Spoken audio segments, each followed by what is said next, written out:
Avast! We have guests. Gather round, ladies and gentlemen, and I shall tell you a tale. A tale of a young Aasimar, whose goal in life is to find out who he truly is as he wanders aimlessly, like a ship out at sea without any wind to guide its sails. This is the tale of a boy named Ridor Ragnarok, and I am him. A child of a god, I hear you ask, but you look like a normal sailor. Correction, I'm a pirate. In actuality, is it not obvious who I am the child of? A pirate who sails his own vessel, always being called towards the ocean, wielding an orb that houses a small hippocampus attached to a staff? I'm the child of Astrid, the goddess of storms and the seas, and my goal in life is to find her, since I never even had the chance to see her. I long to be with her and gaze upon her beauty, hear her calming voice, and be held by my own mother.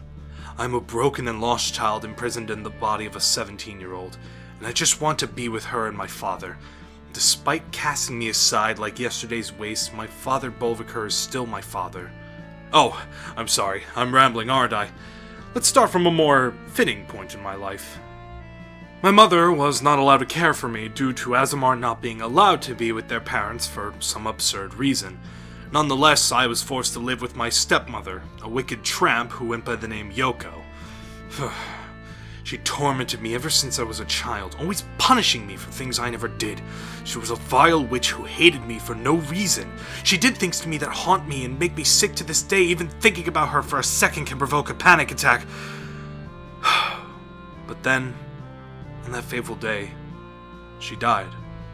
Poseidon, the small mechanical hippocampus encased in this orb, was given to me, and I went to show Yoko of my gift from the heavens. But instead of excitement, I saw rage. She tried to kill me. I saw it in her eyes as she swung a kitchen knife in a fit of bloodlust and rage.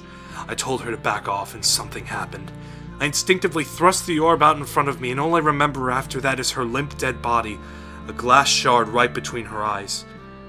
And then after, my father, my bastard of a father, instantly changes from a cowardly wimp to a snarky asshole. He turned to me with a look of deceit, and I'll never forget his last words to me. You have 24 hours to pack your shit and leave, or I'm calling the guard. The nerve of that monster, threatening to imprison his own son just so he doesn't have to get arrested for a crime he'd be suspected of. I stole enough money to get by and ran away from my life. I may have existed for years prior, but I was born that day, and my first life lesson was to never look back. I found hospitality in Clawtip Coast City, a town that was being attacked by a herd of velociraptors. I stepped in and saved dozens of townspeople. They labeled me a hero, and it was the first time I was ever truly happy. I even found myself a pirate crew to travel with, though that was short-lived. I found myself alone again. It seemed to be the norm for me to travel alone, and that's probably why I was chosen to be a Blue Dragon student. Oddly enough, when I arrived at the Dragon Rider School, I found myself making close friends with the people I'd be traveling with. In fact, it's all thanks to a certain Kenku that I even know who my mother is. I hope to find her soon, and possibly return to sail the ocean once again. Until then, Mother, I'll be looking for you, even if it takes a lifetime.